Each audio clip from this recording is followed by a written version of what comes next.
할렐루야. 네, 반갑습니다. 네, 잘 지내셨어요? 네, 어떻게 지난 한 주간 더우셨는데 괜찮으셨습니까? 네, 우리 앞뒤 좌우 계신 분들이 인사하겠습니다. 잘 오셨습니다. 네, 잘 오셨습니다. 한 번 더 인사하겠습니다. 더위 먹지 마세요. 네, 많이 더운데 건강 조심하시기 바랍니다. 오늘 말씀 가지고 훈련이 살아야 엘림 교회가 삽니다 라는 제목으로 말씀을 나누겠습니다. 3주 전부터 우리가 앞으로 엘림 교회가 나아갈 방향에 대해서 살펴보고 있는데, 첫 번째가 뭐였는지 기억나십니까? 네, 예배가 살아야 엘림 교회가 삽니다. 예배를 말씀했습니다. 두 번째는 뭐였죠? 네, 다음 세대가 살아야 엘림 교회가 삽니다. 오늘 세 번째 시간으로 훈련입니다. 훈련이 살아야 엘림 교회가 삽니다 라는 제목으로 말씀을 나누도록 하겠습니다. 저는 오른손잡이입니다. 여러분 그거 알고 계셨습니까? 네, 모르셔도 됩니다. 네, 저는 오른손잡이고 오른발잡이입니다. 그래서 오른손을 사용하고 오른발을 사용하는 것이 훨씬 마음에 편안함이 있습니다. 그런데 가끔 가다 왼손을 사용하거나 왼발을 사용할 때가 있습니다. 그때 제 마음이 어떨까요? 예, 어색하기도 하고 굉장히 불편합니다. 여러분 묻겠습니다. 일반적으로 오른손이 강할까요? 왼손이 강할까요? 질문 이상해요? 정답이 뭐냐면 많이 사용하는 팔이 강합니다. 예, 많이 사용하는 팔이 강하죠. 물론 저와 여러분 가운데 양손을 완전히 자유자재로 사용하는 분도 계시겠지만, 일반적으로는 자주 사용하는 손, 자주 사용하는 발이 강하다는 것을 다 알고 있습니다. 지금은 은퇴했지만 한국이나 위대한 스포츠 스타 가운데 김연아 선수가 있습니다. 사진으로 보여드리고 싶지만 저작권 때문에 제가 보여드리지 못하는데, 김연아 선수 다 알고 계시죠? 네, 김연아 선수가 현역 시절 때 그런 딸 낳고 싶어가지고 연아 딸 이름을 그래 지은 분도 있다고 합니다. 김연아 선수 외에도 배구에는 김연경 선수, 축구에는 누가 있죠? 네, 저는 손흥민 세대. 예, 아마 여기 더 이제 우리 장로님들은 차범근 세대, 박지성 세대라고 할 수 있죠. 야구는 누굽니까? 이종범? 예, 누구요? 이정후. 샌프란시스코. 네네네.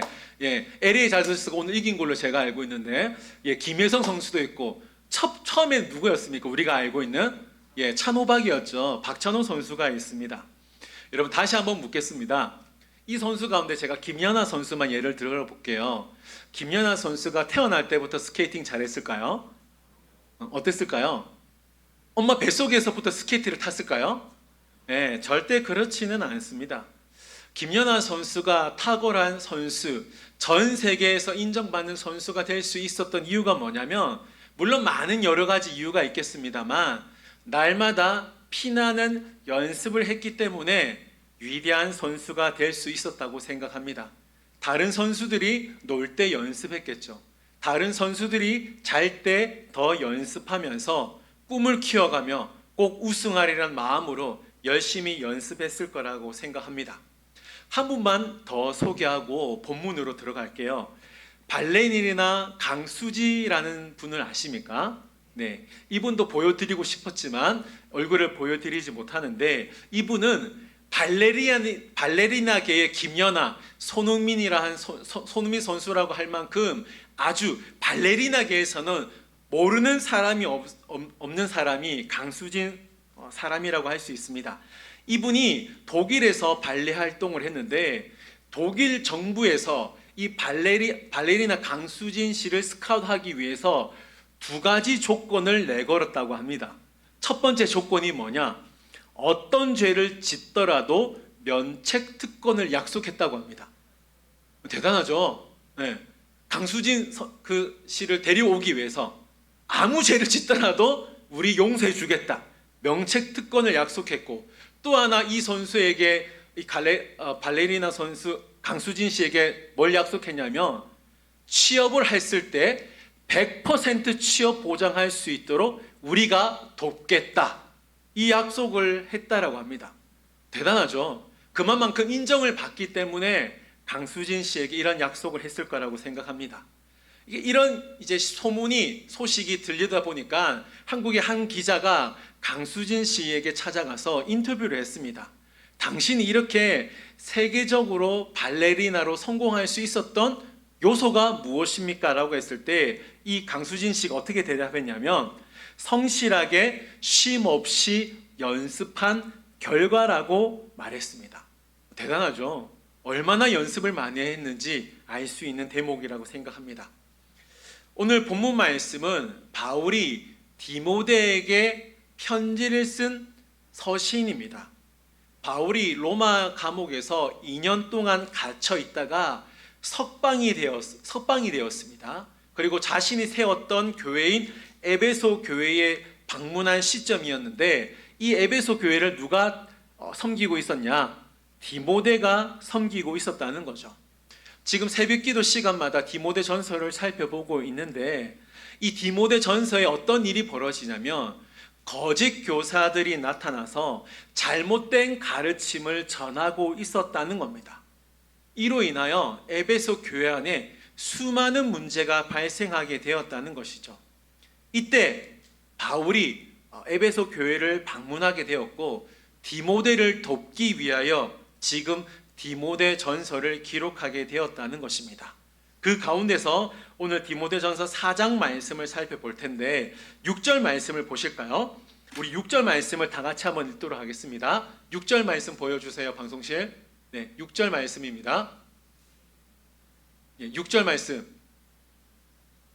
네, 우리 이 말씀 다 같이 한번 읽겠습니다. 시작.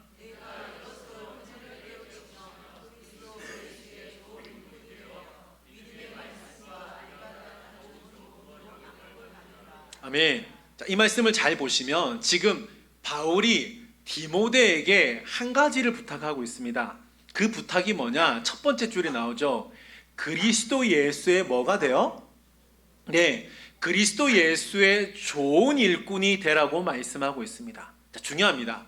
바울은 지금 디모데에게 바울의 일꾼이 되라고 말하지 않습니다. 그 누구의 일꾼이 아니라 누구의 일꾼이라 그러죠? 예, 그리스도 예수의 좋은 일꾼이 되어야 한다라고 말씀합니다.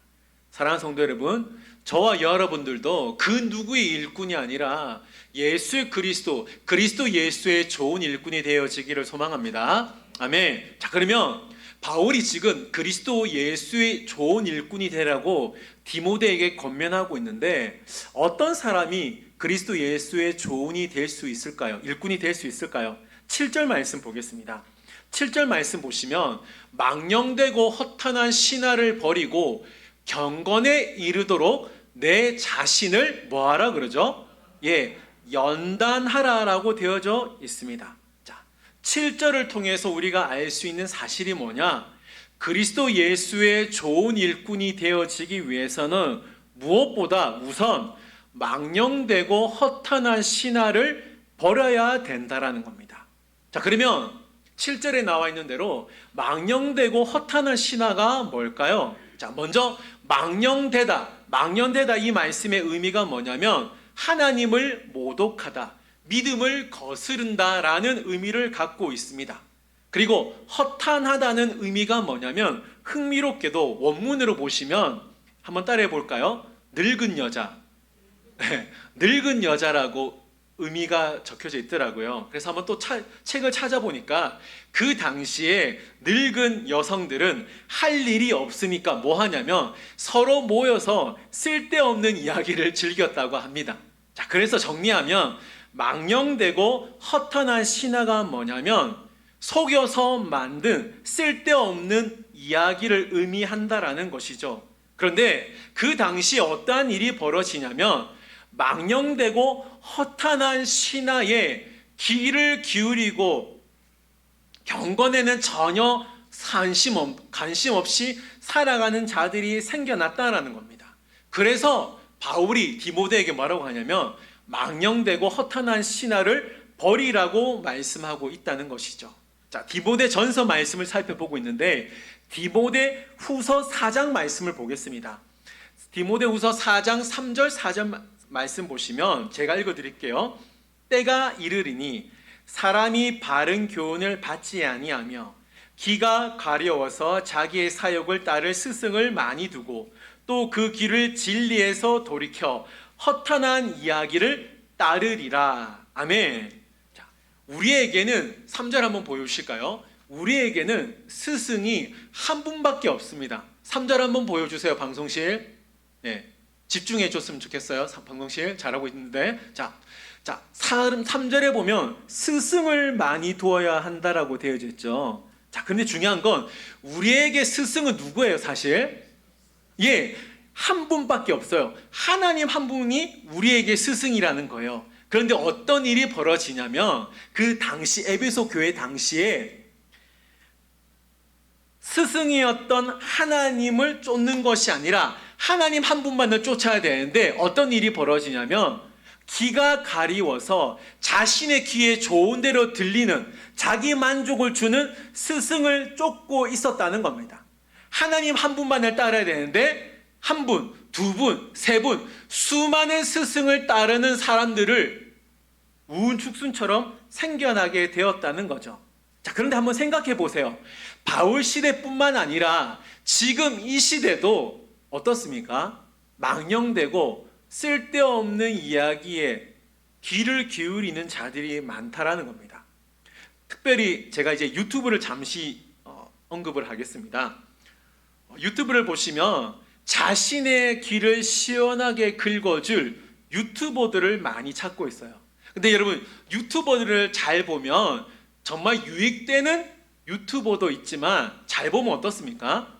남들을 지적하고 남들을 평가하고 단정 짓는, 오늘 본문의 표현대로 하면 망령되고 허탄한 쓸데없는 이야기를 던지는 사람들이 너무나 많다라는 것이죠. 에덴 동산을 잠시 한번 살펴볼게요. 에덴 동산에는 세 가지 소리가 있었습니다. 첫 번째 소리가 뭐냐면 하나님의 소리예요. 하나님의 소리는 뭘까요? 내가 선악과를 먹는 날에는 정말 죽는다. 반드시 죽는다는 거예요. 자, 그런데 이게 하나님의 소리였고, 두 번째 소리는 사탄의 소리예요. 사탄은 어떤 소리를 질렀죠? 예, 네가 이걸 먹어도 안 죽는다. 결코 죽지 않는다. 라고 하는 사탄의 소리가 있었습니다. 세 번째는 사람의 소리, 욕망의 소리가 있었습니다. 그 나무를 본즉 먹음직하고 보암직하고 지혜롭게 할 만큼 탐스러운 나무였다 라는 소리가 있었다는 거죠. 자, 하나님의 소리는 생명과 진리의 소리였고, 사탄의 소리는 죽음과 거짓의 소리였습니다. 그리고 사람의 소리는 욕망으로만 가득 찬 소리였다는 거죠. 자, 이걸 우리에게 적용해 볼게요. 오늘 저와 여러분들도 이 세 가지 소리를 듣고 살고 있습니다. 저와 여러분들은 어떤 소리를 듣고 귀를 기울이고 계시냐는 거예요. 예를 들어 볼게요. 옆집 사람이 주식을 했는데 어느 기업에 투자를 했는데 10배가 올랐대요. 감흥이 없으신가 보네요, 여러분. 네. 그러면 관심이 가요, 안 가요? 네, 감사합니다. 관심이 갈 수 있죠. 그 사람 입에서 나오는 소리를 듣고 싶어 한다라는 겁니다. 그렇지 않습니까? 어떤 사람이 기가 막힌 사업 아이템으로 초대박 히트를 쳤어요. 그러면 그 사람에게 관심이 가요, 안 가요? 네, 그 사람이 어떤 소리를 하는지 듣고 싶어 한다는 겁니다. 옆집 자녀가 이 학원 다녀서 성적이 오르고 옆집 자녀가 이 학원 다녀서 취업을 했다라고 하면 그 옆집 사람 찾아가서 그 입에서 나오는 소리 듣고 싶을까요? 안 듣고 싶을까요? 네, 저는 듣고 싶을 것 같습니다. 자, 여러분, 물론 우리가 그 소리 너무나 듣고 싶겠죠. 그러나 중요한 건 우리가 믿음이 있는 성도라면 하나님의 귀에 귀를 기울이고 하나님의 소리에 귀를 기울이고 그 소리에 반응하며 살아가는 것이 믿음임을 기억하시기 바랍니다. 저와 여러분은 하나님을 믿는 사람입니다. 믿으십니까? 자, 그렇죠. 하나님을 믿는 사람이라면 그 의미가 뭐예요? 이제는 우리 생각으로 사는 것이 아니라 우리의 존재가 바뀌었다는 의미입니다. 자, 존재가 바뀌었다는 의미가 뭐예요? 내 생각, 내 삶의 태도, 나의 모든 모습 안에 뭐가 있다는 겁니까? 하나님이 있다라는 겁니다. 동의가 되십니까? 예, 하나님이 있다라는 거예요. 예수 믿기 전에는 내 생각 속에, 내 말투 속에, 내 모든 것에 하나님이 없어도 전혀 문제 없습니다. 그러나 저와 여러분들이 이제 하나님을 믿는다면 하나님을 믿는 순간부터는 그 모든 영역에, 삶의 모든 영역에 하나님이 있어야 된다라는 겁니다. 그런데 어떤 일이 벌어지냐? 쓸데없고 망령되고 허탄한 신화를 쫓는 일이 벌어진다라는 거죠. 거기에 귀를 기울이는 것이 아니라 하나님의 말씀, 하나님의 소리에 귀를 기울일 수 있어야 된다는 겁니다. 이게 지금 바울이 디모데에게 하고 있는 얘기입니다. 자, 그러면 7절 말씀을 다시 한번 보시면 망령되고 허탄한 신화를 버리고 뭐에 이르도록이라고 했죠? 예, 경건에 이르도록 내 자신을 연단하라고 말씀하고 있습니다. 자, 그러면 여러분 경건이 뭘까요? 경건이 뭘까요, 여러분? 아침이라서 아직까지 정신이 회복이 안 됐어요? 어때요? 경건이 뭐예요? 뭐뭐 하라? 뭐뭐 하지 마라. 이게 경건일까요? 물론 그게 경건일 수 있어요. 그런데 제가 여러분들과 나누고 싶은 경건이 뭐냐면 여기에서 나오는 이 경건의 의미는 하나님을 의식하며 살아가는 삶의 태도를 경건이라고 합니다. 자, 다시 한번 말할게요. 경건이란 7절에 나오는 경건의 의미는 하나님을 의식하며 살아가는 삶의 태도가 경건이라는 거예요. 자, 무슨 말이냐면 나 자신이 하나님 앞에 서 있다는 것을 기억하고 하나님 앞에서 생각하고 말하고 바르게 행동하는 삶이 경건이라는 겁니다. 그러면서 이 경건에 이르도록 내 자신을 뭐하라 그러죠? 이 7절에 연단하라라고 되어져 있습니다. 자, 이 연단하다는 의미가 뭐냐면 연습하다, 준비하다, 훈련하다라는 의미를 갖고 있어요. 다시 말하면 바울은 그리스도의 예수의 좋은 일꾼이 되기 위해서 연습하고 훈련하고 준비하는 것이 우리에게 필요하다고 말씀하고 있습니다. 자, 한번 잘 생각해 보세요. 시험을 앞두고 있는 수험생들은 그 시험에 좋은 점수를 얻기 위해서 열심히 공부하고 준비합니다. 이게 수험생들에게 연습이자 훈련이라는 거죠. 자, 운동선수를 예를 들어보겠습니다. 운동선수가 술, 담배 하지 않고 구슬땀을 흘려가며 열심히 훈련하는 이유가 뭘까요? 뭘까요, 여러분? 제가 볼 때는 딱 한 가지입니다. 그게 뭐냐? 금메달의 가치를 알고 있기 때문입니다. 만약에 운동선수가 하고 싶은 거 다 하고 먹고 싶은 거 다 먹으면 운동 결과가 어떻게 될까요? 그 경기 결과가 어떻게 될까요? 사실 냉정하게 이야기하면 좋은 결과를 얻을 수 있지 못하다는 거죠. 우리도 그렇지 않습니까? 우리도 저마다 인생의 장애물이 있죠. 그 장애물을 넘기 위해서 아니면 자격증을 따기 위해서 어떻게 합니까? 우리 나름대로 연습을 하고 훈련을 한다라는 거죠. 그렇게 준비한 연습과 훈련이 그게 우리 인생이 된다라는 겁니다. 경건도 마찬가지라는 거죠. 우리가 경건도 하나님을 의식하고 바르게 하나님 앞에서 살아가기 위해서는 끊임없는 훈련이 있어야 된다는 겁니다. 그러니까 다시 말하면 경건에 이르기 위해서 버려야 될 것 버리고 끊어야 될 것 끊고 자기가 절제할 것 절제하면서 훈련을 받아야 된다는 것입니다. 그래서 저는 이 시간 이 말을 나누고 싶습니다. 한번 저를 또 따라해 주세요. 오늘 내가 훈련하면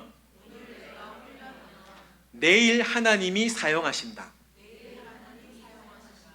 다시 한번 말씀드리겠습니다. 오늘 내가 훈련하면 내일 하나님이 사용하신다. 여러분, 이 말씀을 좀 기억하셨으면 좋겠습니다. 오늘 내가 훈련하면 내일 하나님이 우리를 사용하신다는 겁니다. 우리가 잘 알고 있는 다윗을 예로 들어보겠습니다. 다윗은 양치기 목자였죠. 자, 그런데 사실은 이때까지만 하더라도 목자였던 다윗을 아는 사람은 가족밖에 없었습니다. 그 누구도 몰랐어요. 그런데 다윗의 이름이 드라마틱하게 알려지는 사건이 벌어집니다. 그 사건이 뭐냐? 우리가 잘 알고 있는 골리앗을 무찌른 사건입니다. 다윗이 사울 왕을 찾아가서 골리앗과 싸우고 싶어 합니다. 그런데 사울이 어떻게 하는 줄 아십니까? 골리앗의 모습을 이렇게 스캔하는 거예요. 근데 어떨까요? 얘는 싸우면 안 되겠는데, 큰일 나겠는데 하면서 약간 무시하는 투로 이야기합니다. 근데 이때 다윗이 사울에게 이런 고백을 하는데, 사무엘상 17장 34절부터 우리 한 절씩 교독할게요. 제가 먼저 34절 읽겠습니다. 다윗이 사울에게 말하되 주의 종이 아버지의 양을 지킬 때에 사자나 곰이 와서 양떼에서 새끼를 물어가면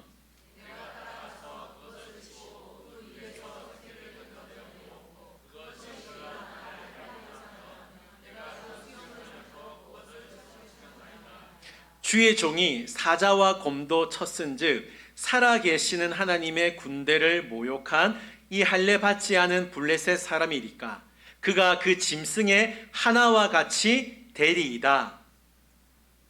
37절 예 여호와께서 나를 사자의 발톱과 곰의 발톱에서 건져내셨은즉 나를 이 블레셋 사람의 손에서도 건져내시리이다. 사울이 다윗에게 이르되 가라 여호와께서 너와 함께 계시기를 원하노라. 아멘. 아멘. 자, 여러분 36절 말씀을 잘 보시면 다윗은 이미 뭘 경험했다 그러죠? 사자와 곰과 싸우는 이 전쟁이라고 표현하겠습니다. 저는 전쟁의 경험이 있었던 사람입니다. 자, 다윗은 이런 전쟁을 하면서 뭘 경험했냐? 물론 이제 사자와 곰과 싸우는 경험도 있었지만 그 경험을 하면서 37절에 나오는 대로 하나님이 자신과 함께하는 믿음의 경험이 있었다는 것이죠. 무슨 말이냐? 다윗은 이미 잘 준비된 용사였다라는 겁니다. 하나님은 다윗이 골리앗을 무너뜨리기 전부터 이미 들판에서 곰과 사자를 훈련시키는 이 시간이 있었다는 것이죠. 그래서 담대하게 골리앗과 싸울 수 있었다는 겁니다. 자, 여러분 하나님의 이름 가운데 여호와 이레라는 이름이 있습니다. 하나님의 이름 가운데 여호와 이레의 뜻이 뭐죠? 여러분 아십니까? 뭐예요? 예, 준비하시는 하나님이에요. 하나님은 모든 것을 미리 준비하시는 하나님이라는 거예요. 그런데 하나님이 되시기 때문에 그 준비하시는 것이 얼렁뚱땅 준비하는 것이 아니라 완벽하게 준비하신다는 겁니다.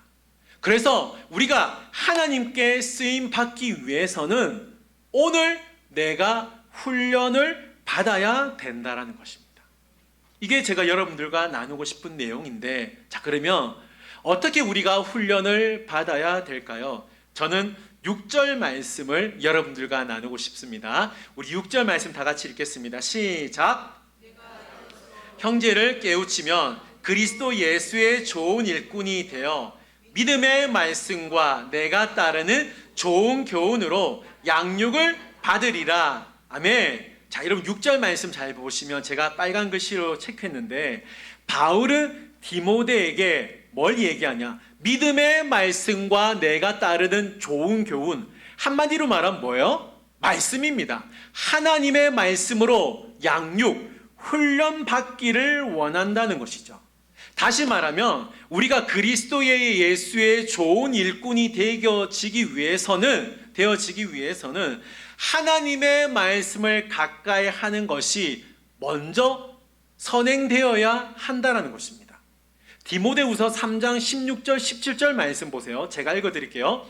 모든 성경은 하나님의 감동으로 된 것으로 교훈과 책망과 바르게 함과 의로 교육하기에 유익하니 이는 하나님의 사람으로 온전하게 하며 모든 선한 일을 행할 능력을 갖추게 하려 함이니라. 아멘. 자, 여러분 이 말씀 디모데후서 3장 16절과 17절 말씀을 오늘 본문과 연결해 보면 하나님의 말씀을 읽는 것부터가 자신을 변화시키는 훈련의 출발점이 된다라는 것입니다. 성경은 성령으로 영감된 하나님의 말씀이기 때문에 성경은 하나님이 누구인지를 우리에게 보여준다라는 거죠.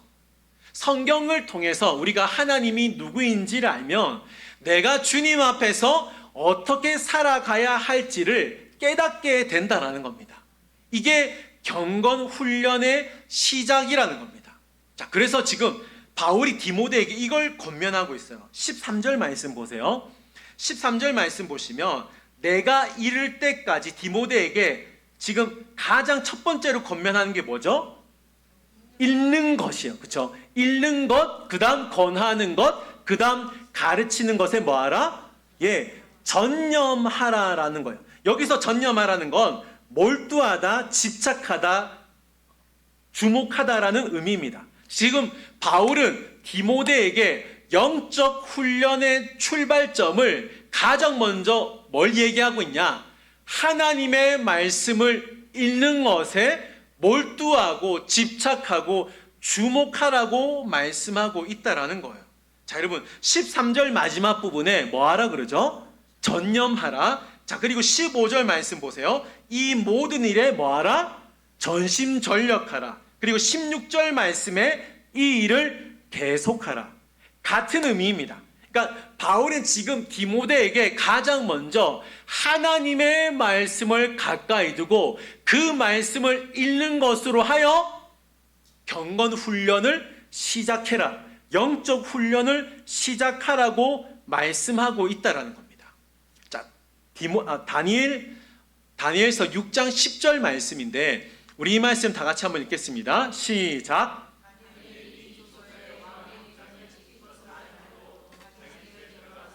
윗방에 올라가 예루살렘으로 향한 창문을 열고 전에 하던 대로 하루 3번씩 무릎을 꿇고 기도하며 그의 하나님께 감사하였더라. 아멘. 자, 여러분 이 말씀 잘 보세요.